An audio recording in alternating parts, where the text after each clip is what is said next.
Hello and welcome to the channel. In this video we'll be going through more of the parts on the old CT90 that I recently stripped down. I'll be using my DIY valve compressor to remove the valves, check the cylinder head, we'll check the clutch plates, see what's needed. If that's something you're interested in, as usual stick around and I'll get straight into it. Looking at the parts, I cleaned up the steel clutch plates and they're just too badly pitted. The bottom one, that can be reused, but these three, they've had it.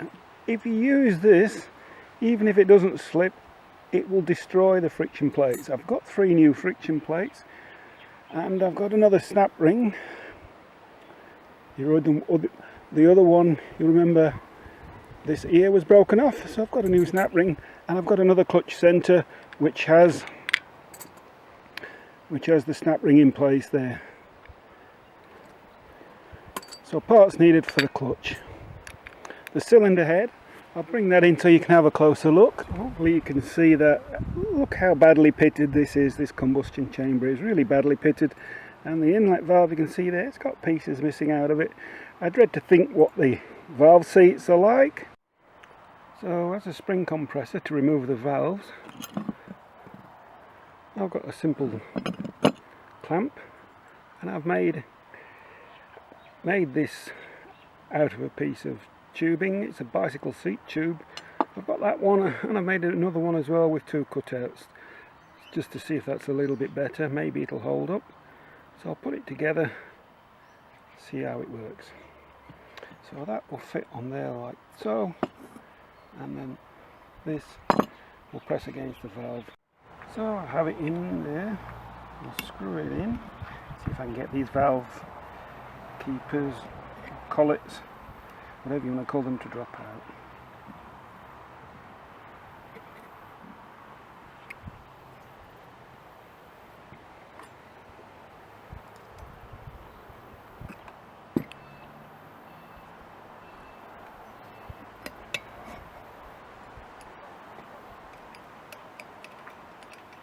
So they're stuck to the valve with a little bit of oil.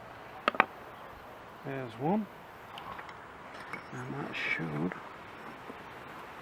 come off. And as you know, if you've done this, they're easier to remove than they are to refit.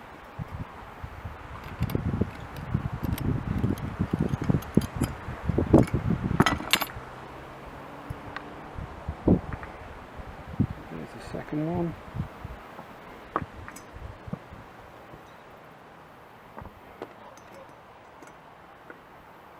Springs. And the valve is stuck. Of course it is. Try something like maybe that.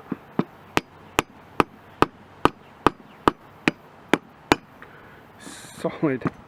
Absolutely solid. And just look how bad that is right in there. That's the inlet and the exhaust. Pretty nasty. I've had the piston soaking.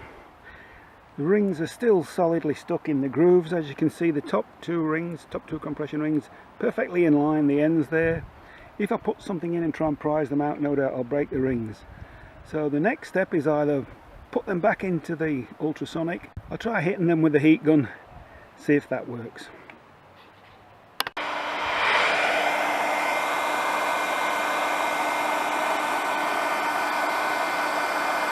It's going to take quite a few minutes.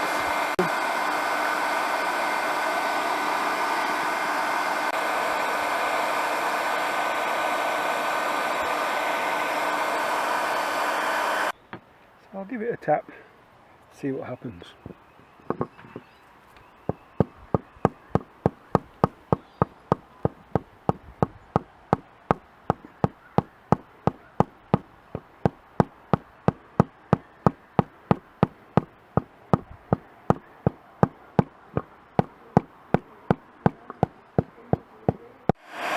I've cranked up the heat on the heat gun, see if that makes much difference.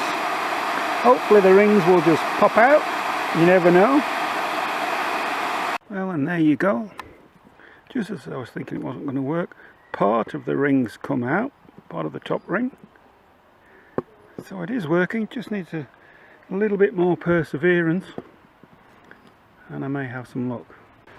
As you can see, the top ring still half, almost out.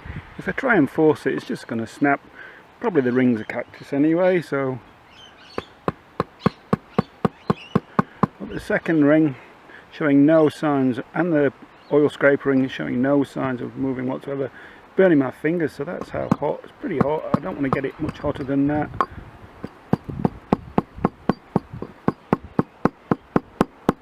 You can see on the piston ring the rust, so it's just rusted in place.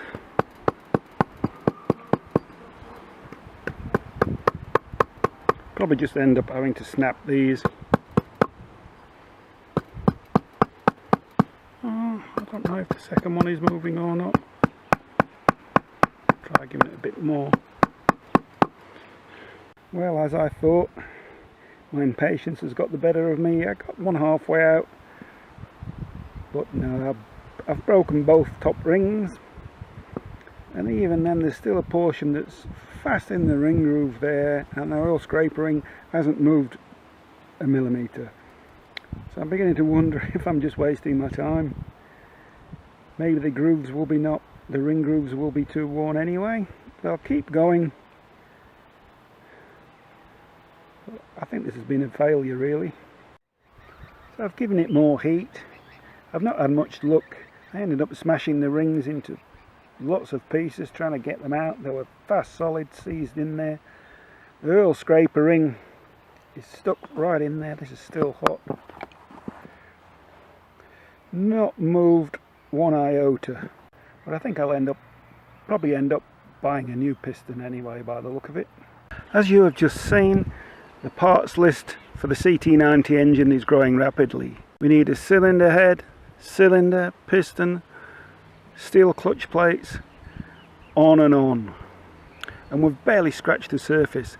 In the next video, I'll be looking at my spare cylinder head, cleaning it up, seeing what's needed to make it serviceable. Thanks for watching, and I'll see you again soon in the next video.